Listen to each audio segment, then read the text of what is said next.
'కోబాలి' రీసెంట్‌గా హాట్‌స్టార్‌లో ఈ web series అయితే వచ్చింది. సో, దీని రివ్యూ తెలుసుకునే ముందు కొత్తవారు మన ఛానెల్ చూస్తే తప్పకుండా సబ్స్క్రైబ్ అయితే చేసుకోండి. వీడియోని లైక్ చేయడం మాత్రం మర్చిపోకండి. మంచి మూవీ రివ్యూస్ అయితే వస్తాయి. ఇక టాపిక్‌లోకెళ్ళిపోతే అసల కథ ఏంటంటే, ఈ కథ మొత్తం ఆంధ్ర, తెలంగాణ బోర్డర్స్ ఏవైతే ఉన్నాయో ముళ్ళకట్ట గ్రామం అది. అక్కడ చాలా కాలంగా సాంబయ్య కుటుంబం నివసిస్తూ ఉంటది. సాంబయ్యకి ముగ్గురు కొడుకులు. పెద్ద కొడుకు గోపి, రెండో కొడుకు సీను, ఇక మూడో కొడుకు రాము. సాంబయ్య నాటు సారా కాస్తూ డబ్బైతే ఎర్న్ చేస్తూ ఉంటాడు. గోపికి శాంతతో వివాహం చేస్తాడు. సో, అయితే కొడుకు రాజు టీనేజ్‌లో ఉంటాడు. సీను వివాహం మీరాతో అయితే జరుగుతుంది. వారికి ఒక పాప కూడా ఉంటుంది. ఆయన మెకానిక్ షెడ్ అయితే చూసుకుంటూ ఉంటాడు. ఆ కుటుంబానికి సంబంధించిన అన్ని వ్యవహారాలు సీను అయితే చూసుకుంటూ ఉంటాడు. గోపి గాని, రాము గాని పట్టించుకోరు. గోపి ఎవరికీ తెలియకుండా సుజాతను రెండో వివాహం చేసుకుంటాడు. వెంకటాపురంలో ఆమెతో కాపురం కూడా పెడతాడు. ఆమెకి రమణ, పీరి అనే అన్నదమ్ములు ఉంటారు. రమణపై అనేక క్రిమినల్ కేసులు ఉంటాయి. గోపి ఆస్తులు రాయించుకుని అతన్ని తరిమేయాలనే ఆలోచనతో సుజాత, ఆమె అన్నదమ్ములు ఉంటారు. సరైన సమయం కోసం వాళ్ళు వెయిట్ చేస్తూ ఉంటారు. ఆ గ్రామంలోని పాత మిల్లును అడ్డు పెట్టుకొని కాశీ గంజాయి వ్యాపారం చేస్తూ ఉంటాడు. ఈ విషయం తెలియని రాము అతని దగ్గర పని చేరతాడు. సో, సుజాత కుటుంబ సభ్యులతో గోపి గొడవ పడతాడు. ఆ గొడవలోనే సుజాత చనిపోతుంది. దాంతో రమణ గ్యాంగ్ అతన్ని వెంటాడుతూ ఉంటుంది.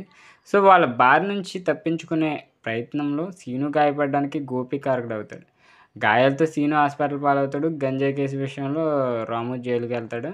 ఇలా ఇంటి దగ్గర ముగ్గురు మగాళ్ళు లేని సమయంలో మిగతా కుటుంబ సభ్యులందరినీ చంపేయమని రమణ తన మనుషులనైతే పంపిస్తాడు.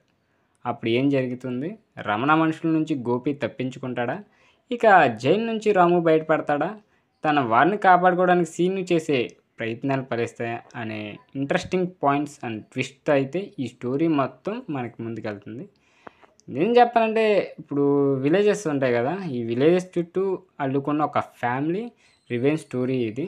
సో, గ్రామాల్లో సహజంగానే ఉమ్మడి కుటుంబాలు ఎక్కువగా కనిపిస్తుంటాయి. ఇక పూర్వీకుల నుంచి వారసత్వంగా వచ్చిన ఆస్తుల తగాదాలు ప్రతి ఒక్కరికి ఉంటాయి. సో, పగలో ప్రతీకారాలు అవి తీర్చుకోవడానికి పన్నాగాలను కూడా ఈ సంఘటనల చుట్టూ జరుగుతూ ఉంటాయి. ఇక అక్రమ సంబంధాలు వాటి మూలంగా జరిగే అల్లర్లు కామన్‌గా కనిపిస్తూ ఉంటాయి. అలాంటి నిజమైన సంఘటనలను ఆధారం చేసుకొని ఈ మూవీ, వెబ్ సిరీస్ అయితే తీశారు. ఇది ఉమ్మడి కుటుంబంలో ఎవరెవరు బయటికి వెళ్ళి ఏం చేస్తారనేది తెలుసుకునే అవకాశం తక్కువ. ఆ పనులు ఎంత ప్రమాదకరంగా మారిపోయి గుమ్మం వరకు వచ్చేటప్పుడు మిగతా వారు ఇబ్బందుల్లో పడతారు. అలాంటి ఓ ప్రమాదం ఎదురైనప్పుడు ముగ్గురు అన్నదమ్ములు ఏం చేశారని ఆ కథ చుట్టూరు డైరెక్టర్ చూపించే ప్రయత్నం చేశారు. సో, స్టోరీ కూడా అలాగే నడిపించారు. ఇక యాక్షన్స్, ఎమోషన్స్ 2 బ్యాలెన్స్ చేసుకొని ఈ మూవీని తీశారు. అండ్ నిజాయితీ పరులైన పోలీస్ అధికారులు, అవినీతి పరులైన అధికారుల వలన ఎలా ప్రమాదంలో పడతారు. తెలిసిన శత్రువు కంటే కనిపించని శత్రువు ఎంతటి ప్రమాదకరమో మనకి డైరెక్టర్ అయితే చూపించిన విధానం బాగుంది.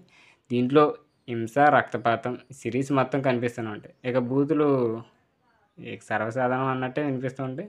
టైటిల్‌ని బట్టి దాన్ని డిజైన్ చేసిన తీరుని బట్టి ఈ సిరీస్ ఇలా ఉంటుందనే ఒక ఐడియా వచ్చేస్తుంది. అందుకు సిద్ధపడిన వాళ్ళైతే ఈ సిరీస్ అయితే చూడొచ్చు. సో, ఈ సిరీస్‌కి కథ, స్క్రీన్ ప్లే కూడా దర్శకుడే సమకూర్చాడని చెప్పేసి. అయితే కథ మొదలుపెట్టుకొని కొన్ని క్యారెక్టర్లు అయితే మనకు పరిచయం చేయలేదు. అందువలన ఎవరు ఏంటి అనే విషయంలో ఆ సగటు ఆడియన్స్ క్లారిటీ రావడానికి కొంత టైం అయితే పడుతుంది. అలా మొదట 2 ఎపిసోడ్‌లు కాస్త కన్‌ఫ్యూజింగ్‌గా అనిపించినాయి. మూడో ఎపిసోడ్ నుంచి అయితే సర్దుకుంటది. ఇక రోహిత్ బాచు ఫోటోగ్రాఫ్ బాగుంది. ఇక విలేజెస్‌లో సీన్స్ కూడా చాలా బాగున్నాయి. ఇక మ్యూజిక్ కూడా బాగుంది. దానికి తగ్గట్టు వచ్చినాయి. సో, మొత్తానికి ఇది ఎవరైతే విలేజెస్ బ్యాక్‌డ్రాప్ మూవీస్ ఇష్టపడతారో ఈ రివెంజ్ స్టోరీస్, సో, ఈ సిరీస్ అయితే చాలా బాగుంటది. ఒకసారి ట్రై చేయండి. సో, ఇది ఈరోజు అప్డేట్. వీడియో నచ్చినట్లయితే తప్పకుండా లైక్ చేసి ఇలాంటి రివ్యూస్ కోసం మన ఛానల్ తప్పకుండా సబ్స్క్రైబ్ అయితే చేసుకోండి.